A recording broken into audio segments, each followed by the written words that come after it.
Good afternoon, everyone. I am Rushell Reid Knott, Member of Parliament candidate for St. James East Central.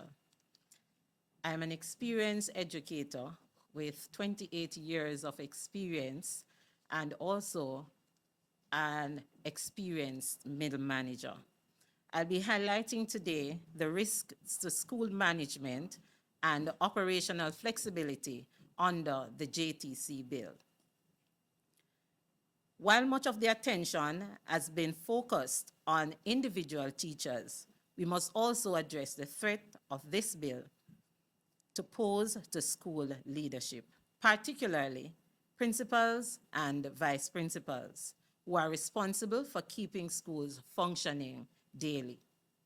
The JTC bill, as written, will strip school leadership of key tools they've long used strip school leadership of key tools they've long used to manage classes, deal with emergencies, and ensure learning continues when the unexpected happens. Firstly, reduced flexibility in assigning substitute teachers. Section 4, subsection 1, as well as section 36, highlights only registered and licensed teachers may legally teach.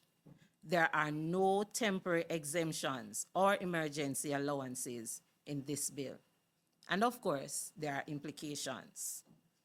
A principal cannot ask a retired educator, a trained graduate awaiting paperwork, or a volunteer to step in during an emergency, not even for a single day. Student learning is paused, not because there's no one to teach, but because the law forbids principal to stop-gap solution. Secondly, difficulty filling vacancies in high-need areas. Section 36, subsection 1, and section 34 states, before a teacher can be placed in a school, they must go through registration and licensing, which takes time. There's no mechanism for conditional hiring in areas like STEM, special education, or rural communities. And the implication, of course, even when a principal finds a suitable candidate, students wait weeks or months for licensing clearance. There's also the issue of no timely notification about investigations. Section 50, sections 50 to 53. Any person can file a complaint.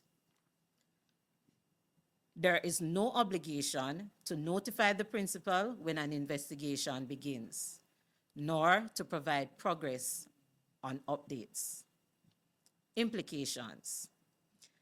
Teachers under investigation may be absent, distracted, or pulled from duties without principals knowing why.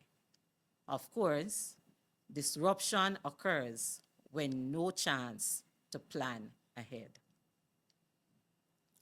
School leadership excluded from disciplinary decisions. Section 51 to 60. Suspensions, license conditions, and revocations are handled by the council alone.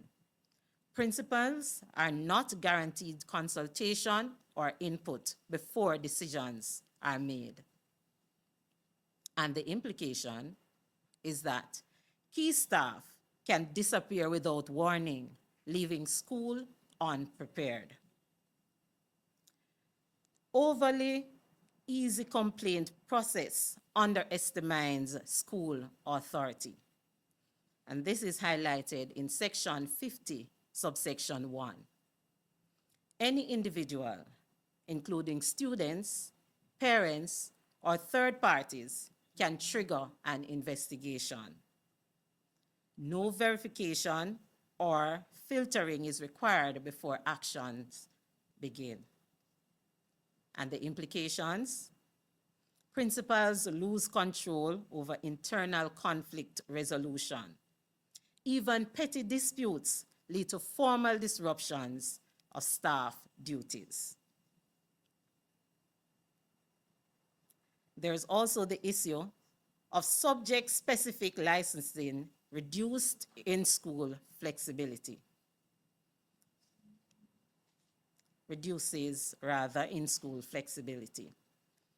Section 30, subsections 1C, highlights the council may issue a license with subject-specific restrictions. That means a teacher may be licensed only to teach math, or only English, or only grade level science. And the implications? Principals cannot reassign teachers across subjects in a pinch. Multi-subject flexibility, especially critical in small or rural school, is legally blocked. In addition, a teacher competent to assist in another subject may not be allowed to, even when students are left without instruction. We, the PNP, recommend: 1, permit school leadership to assign temporary substitutes, including licensed graduates or retired teachers, for short-term emergencies. 2, create a fast-track approval system for schools facing urgent or persistent shortages. Notify principals immediately when a staff member is under investigation with regular updates. We require JTC to consult school leaders before disciplinary actions take effect. 5, screen all complaints for validity before triggering disruptions in schools. And 6, allow broader licensing categories so teachers can be deployed across multiple subjects or grades, especially in multi-role schools. The JTC bill, in its current form, undermines the ability of principals to lead, to respond to challenges, and to deliver consistent instruction. We must protect student learning, and that starts with empowering principals, not tying their hands.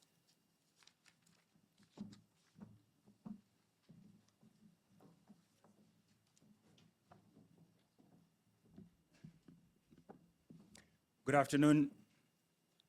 I am Kenneth Russell. I'm the candidate for member of